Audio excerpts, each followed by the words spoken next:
All right, welcome. We are here for your Monday Mindset Moment. I am your coach and the lead coach and founder at Raising Our Resilience, which is a company that's designed to help boost resilience in both the parents and children so the whole family system can be more resilient. And today we're getting together so that I can share my top mood management tips for overwhelmed parents, just in time to get us ready for the holidays. So we're here on Zoom. Adam's joining us, and we also have my assistant, Lena, here. And Lena is going to check and make sure that we are indeed live on Facebook. If you could just take a peek over in the group and make sure it's happening. Otherwise, you might need to send it one more time. Yes. So why are we here together? And yeah, just let me know how it's going in the chat, Lena. Thanks.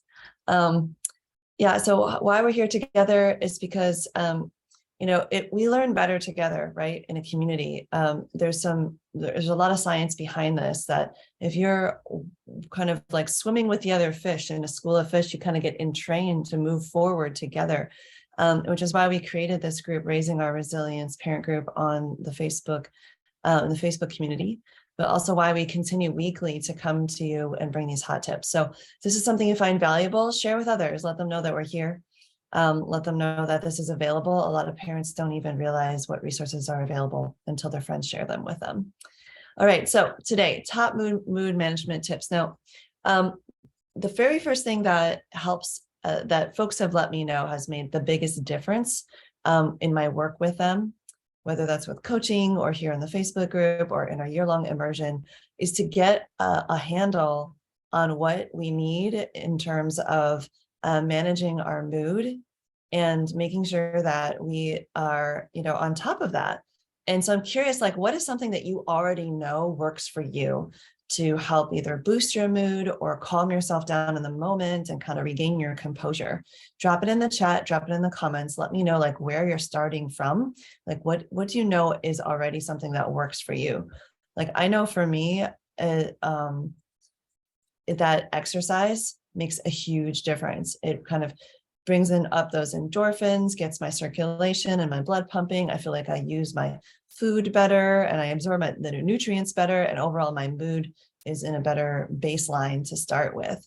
Maybe for you, it's taking your multivitamins. Maybe it's spending time with a person or an animal or in nature. Let me know what it is. Like what's something that stands out to you when you think of mood management. Okay. All right. And while you're doing that, because we want to start strong. We want to start from like what works. Yeah. Does that make sense? So we're going to want to go ahead and make that a priority first and foremost. Okay. We're going to make it a priority. And how we make it a priority is we start adding it into our daily lives, right? Something that we are going to commit to doing on a daily or every other day cadence.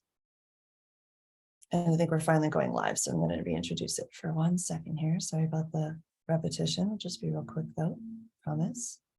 So we're here with 3 tips on how to manage your mood. And the first thing we're doing is we're really taking stock of what is it that we already know we can do in our daily lives to improve our mood. Yeah, so I have Adam here with me. I wonder if Lena, my assistant, is here. And those of you who are live on Facebook or watching the replay, go ahead and pop in the word replay, or if you're on YouTube, let us know what it is that you already do that helps boost your mood. For me, definitely exercise, but it's different for different folks. And so when we have this awareness, it really helps us to be able to do things like build it in as a daily or weekly or every other day habit, which is something that I work on with all of my clients, because we all know that the oxygen mask metaphor, like put your oxygen mask on first, right? Yeah, it's really important so that you can be really aware of like, this is a priority. Now, that is just my little warm-up tip. My other 3 tips have to do with my 20 years now of experience working with children in the classroom, raising my own step kids, and working with parents and teachers all over the state, the country, and the world to really support them in becoming robust, resilient caregivers. All of us can probably get a little bit more robust and resilient these days with all the stressors that we're experiencing. So the first thing I always want to do is just sort of like demystify big emotions, especially meltdowns. And meltdowns can be anytime that there are outbursts like tantrums, or you feel flooded with a strong emotion that you're not able to really regulate easily, etc. Okay. And what we need to know and understand is the science behind these big emotions so that we can more effectively navigate them when we experience them and also when others experience them. Does that make sense? Like you'll be a much more effective guide to your children if you know how to manage your own emotions. So what we need to know is that they are normal responses to unfavorable situations, especially in the early ages of development, but it carries forward, right? And they're wired into our brains to bring attention to our needs and desires. So they serve an important function. So it's not about getting rid of these big emotions or emotions in general, or what we would call negative emotions like fear, sadness, and anger. It's actually paying attention to them and understanding what is coming through them, what information, what need or desire is not being fulfilled, or that what part of ourselves do we need to nurture or comfort or address? And same for our children. It also is hardwired into us from infancy to help inspire caregivers to take action in our behalf. It actually alerts a part of our caregivers' brains in most cases to do something, to take action. It also helps us to release physical tension from our bodies. Now, what you should also know is that the upset brain is in the moment, not thinking about consequences. So if you say, oh my gosh, my child is turning into this little beast or this little animal, it's like, yeah, they are. They're actually, their higher level cognition is not integrating well with the activity of their brainstem and their limbic system where the emotions reside. And so they're not thinking things through. Like I remember a classic thing of one of my very first parent coaching clients where she said, I don't get it. My kid wants me to warm up her milk, but she pours it out. And it's like, yeah, but now there's no milk, right? I was like, yeah, because your toddler cannot think through those consequences. Well, our upset brains also have a way of not thinking through thinking through consequences. So we'll do things that we later regret, or do things that were not that didn't have any foresight in them about what the repercussions or impact could be. And so understanding that that's happening within yourself is a really big step. Same with just realizing that besides consequences, most executive functioning is out the window. Things like drawing from past experiences, using planning, logic, reasoning, working memory, and even our self-control strategies are really hard to reach. Understanding that really helps, because something like that you thought that you already learned or you knew better, you might actually not be able to access that previous learning in the moment. So we need to practice a lot of compassion towards ourselves and towards our children when they're acting differently than they usually do, and they're doing things that we would consider like bad or unhealthy or something when you are flooded with emotion. So really understanding like mood has such an influence on how our brains even function. Another thing you need to understand about the upset brain is that it doesn't know other people's reasoning and often feels betrayed. So, something that if you're taking something away or something is taken away from you, it can just suddenly, it could feel like a betrayal. And and oftentimes like can't imagine why this unfavorable thing could possibly be happening. And so it has a reaction, and usually it can be like a blaming reaction or a shutting down reaction or a retaliating reaction. And this is how we're wired. So understanding like this is just like automatic. It's not usually a choice. And we can definitely have trouble identifying and labeling emotions and keeping a sense of time and patience. Like how many times have you found yourself saying things like always and never, right? Or this is the last time ever, or I'll never get this done. Or, even though, that's, it's like not physically true. It's like not logistically true. It's not objectively true. It's how it feels, because you don't actually have a good sense of time and patience because your temporal lobe is misfiring, which is sort of what tracks time. How many of you had a child, for example, and you can maybe even think of a time you did this, get really upset even though the solution was coming in 5 minutes, but they're like, 5 minutes, I'm in the eternal moment now, and I can't even compute what 5 minutes means, right? I've definitely gotten there myself where I was like, oh, this will never get done. And it's like, well, no, you've done this before, so I can't draw on past experiences. I don't know how to do this. Yeah, actually you do. You've done, you have the knowledge, right? But you just can't access the truth at that time. Your idea of reality has been twisted or distorted by your emotional reality, overriding it. And so what is going on? Let's understand this, okay? Because what I want you to do is become something really, really powerful that all my clients have become, which is a lid detector. When I say lid, I'm talking about how far is your lid off?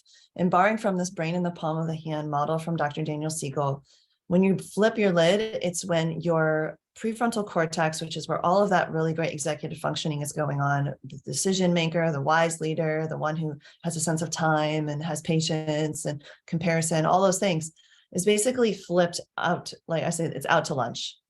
And it's like your brain doesn't obviously doesn't actually crack open and flip up, but we say flip your lid for a reason. And it's because there is this experience of like, you can't access it. It's like, it's gone, it's flipped away. And when you flip your lid, really the amygdala and the brainstem, and not only the amygdala, your limbic system and the brainstem are sort of taking over and are on this sort of survival autopilot that's going to move your body. It's going to cause your voice and your heart rate to change. It's going to do things like, send off alarms, the alarm center for fight, flight, or freeze, or appease, all these things, whatever you can do to try and like calm down this emotion or get safe is going to take over. And your lid or your prefrontal cortex is still firing, but it's sort of misfiring. So oftentimes we'll hear those things like thought loops, like always, always, always, never, never, never, or there'll be extreme statements like you're the worst ever. We can think these things too and notice, like, I want everyone to be aware with their lid detecting of like, how far is your lid off? Because if you're noticing that you're being unreasonable, irrational, making very severe statements of always and never, or really like extreme statements, likely your lid has come off or is halfway off. And so by becoming a lid detector, you can change your response. But most importantly, you have awareness of how far your lid is off so that you can give yourself or your child what they need to be able to put that lid back on, first and foremost. So what Christine Carter and Susan Stifelman, who also referenced Dr. Siegel's work, they kind of combine their ideas that there's basically an act 1 and an act 2 when you have a big emotion flood you, right? Like a meltdown, a tantrum, whatever you might call it, where you're like fully shutting down even, right? Is that the lid is flipped. And when you notice the signs that your lid is flipped or your child's lid is flipped, it is absolutely time to put that lid back on first and foremost. Empathize, soothe, calm down. And I'll give you a couple of tips on how you can emotion coach yourself and your kids in a moment. Do some emotion coaching, like get that lid back on. And there are really key ways that you can do that. And it's not a one size fits all. I'll also share some thoughts about that in a moment. But what I want you to know is there's an act 1 and an act 2. Act 1, lids flipped. Act 2, the lids are back on. And that's when you can do things like problem solve and offer many choices and take action, next step to maybe repair or solve the problem and make plans. You can also refer to previous wisdom. You can draw on past lessons, past experiences, but you've got to get the lid back on. Okay. So first and foremost, put it in the chat if you heard it, put it in the comments if you heard it. The first thing to do is to become a good lid detector. Okay. So become a good lid detector. You've got to know where that lid is at before you can really have a sense of what to say and what to do. Now, you've already been doing this to some level intuitively, but where things go south, where they really go wrong, where they go sideways, is when you mismatch. You're telling an upset brain to think through the problem. Not going to happen. And as a matter of fact, that upset brain, that person is going to think that you're picking a fight with their feeling, and they might even double down harder because they're like, you don't get it. I'm out of control right now. I need something right now. I'm upset. It's really bad, right? And you're just going, well, why don't you think through the problem? Or you didn't do this last time, or why don't you just do what you did last time? All these things that are definitely in act 2, you try them in act 1, it's not going to be a good outcome. Okay. So this really matters, and I really want this to sink in. So go ahead and put into the comments or the chat, even if you're watching the replay, we would love to see it. put down something that lets me know that you got this to become a good lid detector, right? Yeah. Okay. So you want to become a good lid detector, number one. Number two tip is that you want to start practicing something called emotion coaching. Now, emotion coaching you can do for yourself, internally, silently to yourself, talk yourself through it, okay? Which will also help you to put your lid back on. Or you can say it out loud, even better, and role model it to your kids. And the third way you can use emotion coaching is you can emotion coach your child directly. And here's my top tip for that, since we only have a little bit of time. But there's a whole process, which is to know the message behind each emotion. Like, what is the message behind mad? I know what I want, and you or the situation won't give it to me. It's your fault usually too. When the emotion sadness is taking over, I know what I want. I used to have it and now I don't. I'm really sad about it. Glad, I know what I want and yay, I have it. And scared would be something like, I know what I want, but I don't know how to get it. Or I don't even know what I want, but something's not, I want something. I need something. Can't tell what it is. Causes a lot of anxiety and worry and panic and fear. Yeah. And so what we can do just as one step of emotion coaching, it's just the first one, is try to identify that emotion and say one thing that makes sense about it. Here's some examples. I see that you're mad that you don't have a turn yet. I wish I could just wave a magic wand and make it your turn, but it looks like you're going to need to wait. I know that can be really frustrating. Just picking one thing that makes sense about it. That doesn't mean you're going to go fix it for them. Hey, everybody, so-and-so needs to go, like my kid needs to go first because they're upset, or tell them that it's wrong. Don't get upset. You're going to have your turn. What's the big deal, right? Something in between. And much more helpful is that emotion coaching. Sad.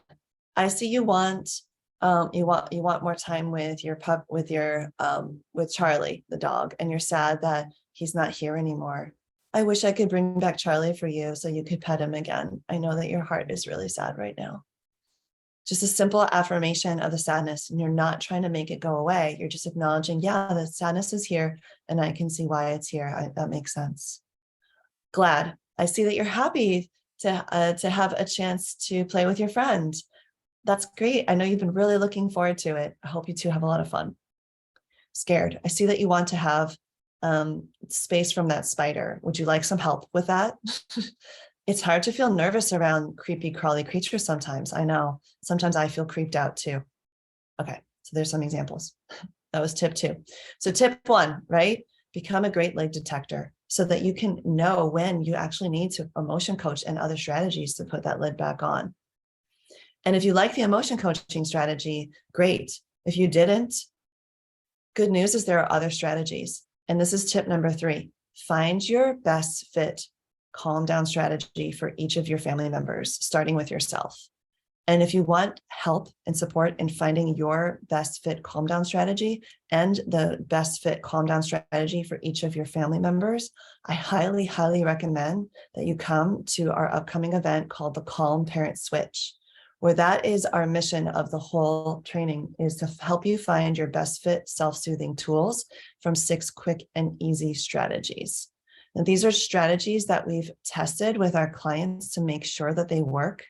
We wouldn't give you ones that don't work, and are also research-based, so that we can give you the ones that we know are going to be the most effective in getting you as calm as possible to put that lid back on as quickly as possible.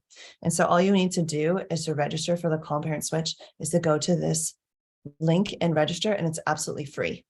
It's something that we've been able to do this year, and we only do this training a couple times a year. And we've been able to actually waive all the fees and make it 100% free. So if you or someone you know in your life could benefit from finding their go-to calm down strategy in a way that's shame-free, blame-free, and empowering, come to this 3-part series. Sign up. There are replays. There are watch parties every evening. If you can't make the time, no big deal. It's totally free. And we'll also send you some tips as we get ready for this event and give you a chance to really check out which strategy works for you. And when you attend the event and you show up live, we also give you a free guide with the 6 strategies all laid out so you can practice them at home. So we really want you to have this. So please do go ahead and register. Go ahead and grab that link that's in the chat. And we'll also be sure to put it in the Facebook group. Maybe Lena can help me with that. and make sure that everybody has a chance to register. This is such a powerful event. People have been raving about even months or years later. Remember back at the 6 calm down strategies event, Vanessa, when I figured out that 4 square breaths were my thing? I still use them today. Remember when we worked on the other tools that are somatic? Well, my kid still uses the exploding star and thinks it's hilarious. It's a great way for us to break up the tension. These are things I'm hearing from parents weeks, months, and even years later. So if you have any inkling of like wanting to manage mood better, wanting to find your calm parent switch, which is what we're calling, because we automatically switch to lid off, and we want to give you a way to switch to lid back on, then you'll want to sign up, and we'd love to have you there. Last hot tip, bonus tip. The reason why this works so well for us to find our calm down parent tools first, to find our calm parent switch, is that kids absolutely have mirror neurons, just like we do. And we can either flip our lids off together, where we get upset, they get upset, then we get upset, and everybody's upset, everybody's lids off. Or when the lids start to flip, we catch it soon enough, or we, even when it's all the way off, we do things to put our lids back on, and our kids get to see that over and over again until they start to put their lids back on too. And these mirror neurons, where we like mirror what the phenomenon we see around us as a part of how our nervous systems run, is something we can harness, and it can be really powerful, and it can also get way out of control. So which way do you want to mirror, right? Your kids to mirror? Do you want your kids to mirror calmer strategies and like be able to calm down and soothe themselves and have their go-to strategies? Or do you want them to see what it's like when you lose your cool and you don't know how to calm yourself down? Whichever way you go is what they learn, right? They learn how to respond to situations based on what their caregivers are doing. And as a learner, as a developmental researcher and a motivation researcher, gratitude researcher, and having worked with families for 20 years, I really see what works. And what I can tell you is that you can have a 10 to 100 times more impact on your child's development and their ability to manage their own mood by what you show them than by simply telling them. Telling a child to calm down, wildly different than knowing how you calm down and doing that, whether it's emotion coaching or one of the other tools, and then seeing that and seeing it work. It gives this really deep impression through all the senses that this is something that my nervous system could really use. This is something that I can learn from my parent. This is something I could possibly use too.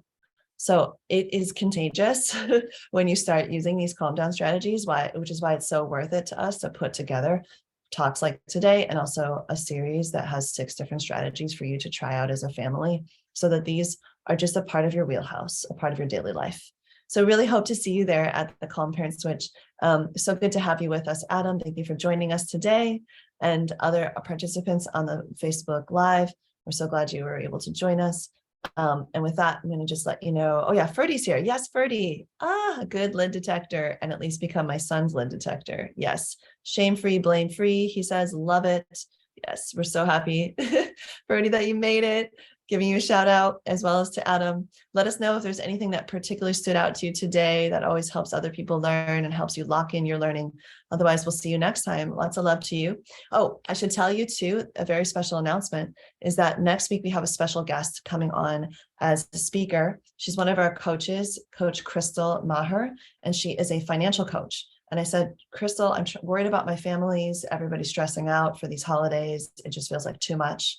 And she said, well, a lot of my clients have been working on their finances, and it's been helping them relax because of the topsy-turvy economy right now. They just feel more in the driver's seat. I was like, well, will you come on and share some of your top tips for do's and don'ts in the holiday season around budgeting, spending, saving, etc.? And she's like, absolutely. So she's a financial coach, and Coach Crystal will be here next week, same time, noon on Monday. Well, I'm going to be taking my higher level clients in their second year of and third year in the immersion on a in-person retreat next Monday. She's going to come on and give you all some tips on busting stress in the holidays. And she really wants you to have debt-free holidays. That's her thing. So please come back for that next Monday at noon, and we'll see you then. All right. Lots of love to you all. For now, take good care. I see you becoming empowered, resilient parents, raising confident, happy, and resilient kids. And yeah, just keep taking one more step, and we got you. We'll see you soon. Bye for now.